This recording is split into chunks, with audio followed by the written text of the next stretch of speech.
There's a real opportunity in front of agencies right now, and it starts with a simple question. What actually makes your business irreplaceable to a client? AI is why so many agency owners are asking that question right now. But AI isn't actually what the question is about. It's about the real value you bring and whether you actually know what that is. In this episode, I'm breaking that down, what it actually takes to be the agency a client trusts completely, and the one conversation that most agencies haven't had yet, even though it's the thing that builds the strongest relationships. That's coming up. Tune in.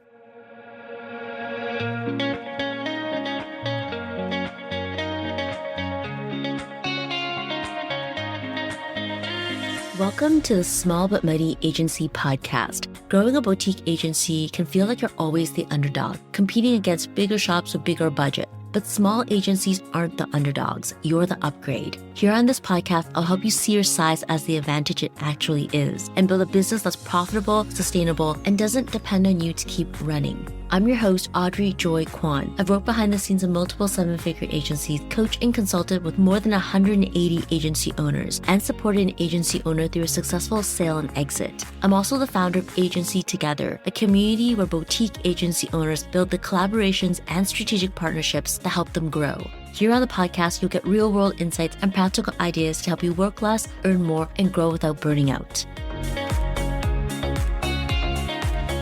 Hey friends, I want you to think about a moment. Maybe you've already had it. You're sitting with a piece of client work, something you've done 100 times, something that used to take real time and real thinking, and you open up a new tool and it does it in about 4 minutes, what used to take an afternoon. And the feeling that shows up isn't relief. It's not great, more time for the important stuff. It's something closer to a stomach drop because the next thought is, wait, if it can do that, what exactly am I charging for? Most agency owners don't say that out loud because saying it feels like admitting something. Like if you say it, you're handing your client the confirmation that part of what they've been paying for isn't actually that hard anymore. Here's the thing though. You're not the only one thinking it. Your clients are thinking it too. They're using the same tools, they're watching what they can do, and the agencies who are gonna thrive aren't the ones hoping nobody notices the thing everyone else can already half see. They're the ones who say it first. Here's what I've come to believe. Watching agency owners work through this, and honestly sitting with it myself, being irreplaceable isn't one thing. It's not just know your niche or do good work. It's a sequence. There are things you have to figure out first before you can even get to the part that actually protects you and protects the relationship from that exact fear I just described. So that's what we're doing today. I'm going to walk you through 4 things you need to know about your own agency before you can do the 5th thing. The part that's scary, the part most agencies avoid. I think by the end of this, you'll have a clearer read on where you actually stand and maybe a little more nerve to say the thing you've been avoiding saying. The first thing is to actually own a niche, not just a set of services, a specific market. Here's the difference. An agency that serves small businesses or B2B companies is offering a service to a category. An agency that owns a niche, say interior design, manufacturing, or B2B SaaS companies under a certain size, is doing something structurally different. They're seeing the same kind of business, the same kind of problems over and over across multiple clients. And that repetition is where the real value comes from. Because when you're deep in a niche, you start to see patterns your clients can't see themselves. You know what worked for the last 5 clients you've worked with, not in theory from doing it. You know the mistakes that 3 of your clients all made in their first year because you watched it happen over and over again. That's not something a generalist agency can offer, no matter how talented they are, because a generalist doesn't have the repetition. They're solving each client's problem from scratch every time. That pattern recognition is the thing that's actually hard to replace, not the deliverable. The deliverable can often be copied. It's the accumulated judgment from having sat inside the same kind of business again and again that a client can't get anywhere else and can't get from a tool either. I saw this firsthand years ago when I was partnered with an agency that specialized in orthodontic practices. The difference showed up immediately in client conversations. We didn't need an orthodontist to explain their own jargon to us. We already spoke it. And that alone changed how a client felt in the room. They felt understood before we'd even start the work. But it went deeper than vocabulary. We understood the actual treatment timeline a patient moves through and the different phases of care an orthodontic practice manages a patient through. That meant we weren't just producing generic marketing content. We understood where a patient was in their journey and could speak to them differently depending on which phase they were in. That's not something a generalist agency picks up on from a discovery call. It's something you only get from being inside that specific world repeatedly across multiple clients. That agency eventually got acquired and the owner exited. And I don't think that happens without this kind of depth. Nobody buys a business for its list of services. They buy it for the thing it knows how to do that's hard to replicate. So the first question isn't, what do we do well? It's what market do we know so deeply that we see things other agencies simply can't see?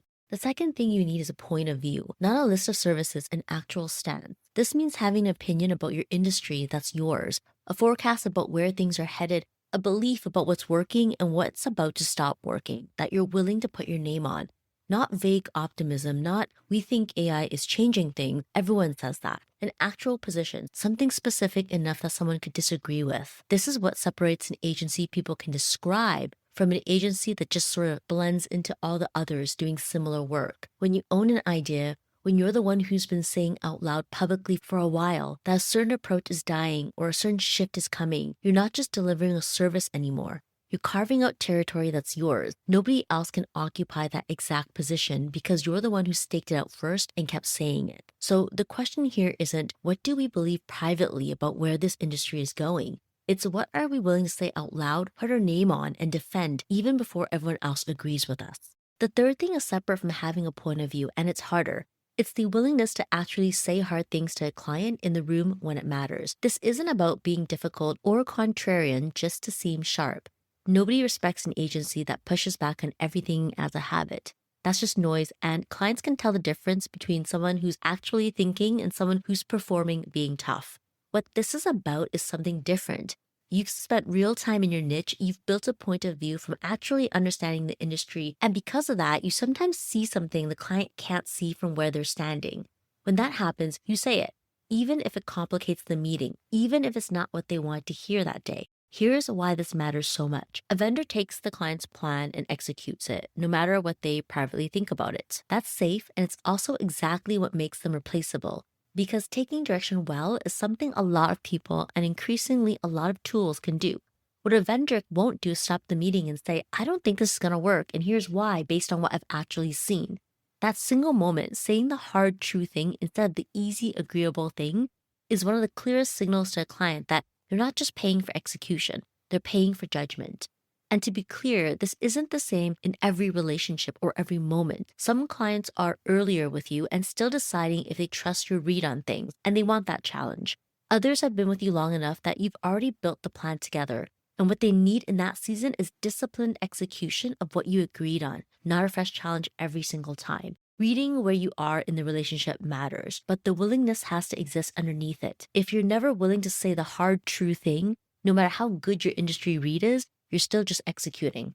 So the third thing isn't just having opinion, it's having the nerve to say it in the room at the moment where it might feel uncomfortable to say it. The fourth thing is about the actual work itself, not your positioning or your stance, but the day-to-day delivery. Smaller clients still want tactical execution. That hasn't changed. What's changed is the pace they expect it at because AI has made speed possible in ways it wasn't a few years ago. So the agencies who are doing well aren't the ones ignoring that shift. And they're also not the ones just running everything through a tool as fast as possible either. The ones doing this well know something more specific, exactly where AI can carry the work and exactly where it can't. Some parts of what you do are genuinely faster and just as good with a tool doing the heavy lifting. Other parts are where the client is actually paying for a human. They're paying for your judgment, your read on their specific situation, the thing that comes from sitting inside their business, not just processing their information. Knowing which is which for your specific work in your specific niche is not optional anymore. It's part of knowing your own value. So the fourth thing you need to know isn't, are we using AI or not? It's exactly which parts of what you do are faster now and which parts are still and will keep being about the person doing the work. So now you know your niche. You've got a point of view you're willing to own. You're willing to say the hard things in the room, and you know specifically where AI is doing the work now and where you still are. That's four things. And all four of them exist to get you to the last one, the one most agencies avoid. You have to say it to the client out loud. Specifically, the part about AI, the part where something you used to do by hand, something they used to pay you for, is now partly or fully handled by a tool. And here's why that's so hard. It doesn't feel like disclosure, it feels like confession. It feels like you're handing your client proof that a piece of what they've been paying for isn't actually that hard anymore. And once they know that, what's stopping them from just doing it themselves or finding someone cheaper who'll do the same thing? That fear is real. I'm not going to tell you it isn't. But here's the thing that fear misses. Your client is not far behind you on this. They're using these tools too. They're seeing what they can do. The gap between what they can now get on their own and what they're paying you for is not a secret you're protecting. It's a thing they're already halfway to noticing themselves. So the choice was never really tell them or don't. It was always tell them now on your terms while you can still frame it, or let them find out on their own later and wonder what else you haven't been telling them. Staying quiet doesn't protect the relationship. It just delays the moment and makes the moment worse when it comes. Because now it's not you being upfront. It's them catching something you didn't say. Think of it like a pink elephant sitting in the middle of the room. You can build the whole meeting around pretending it's not there, hoping nobody bumps into it. But it's a pink elephant. Someone trips over it eventually. The agencies who thrive are the ones who point at it first and say, here's what's changed, here's what we're still doing ourselves, and here's why that still matters. I have a coaching client whose agency has built custom GPTs and custom AI tools for each of her clients, tools that help her team write content faster and better for them. And she told me there was a part of her that was afraid of what that meant. If her clients ever really understood what those tools could do on their own, would they still need her? We worked through that fear together. Her clients were tech companies, sophisticated, already fluent in what AI can and can't do. So I guided her toward a different move than staying quiet. Instead of hiding what the tools could do, she could just name it and then show her clients the part the tools couldn't do. That was the strategic thinking behind how those tools actually got used and being the partner who could help them navigate what was changing and moving fast when new opportunities showed up. She told her clients directly her biggest value wasn't the content itself anymore. It was that strategic layer. She didn't shrink her role, she repositioned it. And because she said it out loud on her terms, instead of waiting for a client to ask an uncomfortable question, she turned the exact thing she was afraid of into the reason they needed her agency more, not less. This is the piece that actually makes you irreplaceable, not because you've hidden what's changed, but because you're the one who was honest about it before you had to be. So that's the whole arc. Know your niche deeply enough that you see patterns nobody else can see. Own a real point of view about where this industry is going. Be willing to say the hard thing in the room, not to be difficult, but because you've actually earned the right to see something the clients can't. Know precisely where AI is carrying the work and where you still are, and then say it all out loud, especially the AI part before your client finds it out on their own. Here's why I think this matters more for small but mighty agencies. A big agency can survive being a little vague about its value. They've got volume behind them, 100 other clients, a broad list of services, size that covers for the gap.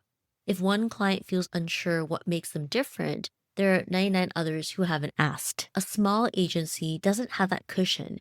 If you're not precise about what you do, what you believe, and what's actually changed in how you deliver it, clients notice fast. For a small agency, this precision is an advantage you have instead of size. This is exactly the conversation I want to keep having in person with people actually building this.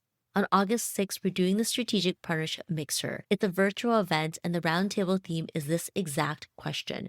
What makes your boutique agency irreplaceable? If any of what I said today makes you think about your own business, your own point of view, or that AI conversation you've been avoiding having with a client, I'd love to have you in the room. And if you're listening to this after August 6th, after that mixer's already come and gone, don't worry, there's another one coming up soon. The theme changes each time, but the goal never does. We build each mixer around what's actually top of mind for agency owners right now. So RSVP for the next one and come join the room. The link is in the show notes. Thanks for being here, and I'll see you on the next one. Hey, thanks for hanging out with me at the Small But Mighty Agency podcast. If you enjoyed this episode, it would mean the world to me if you hit the follow or subscribe button in your podcast app and share it with a friend. I'll see you on the next one.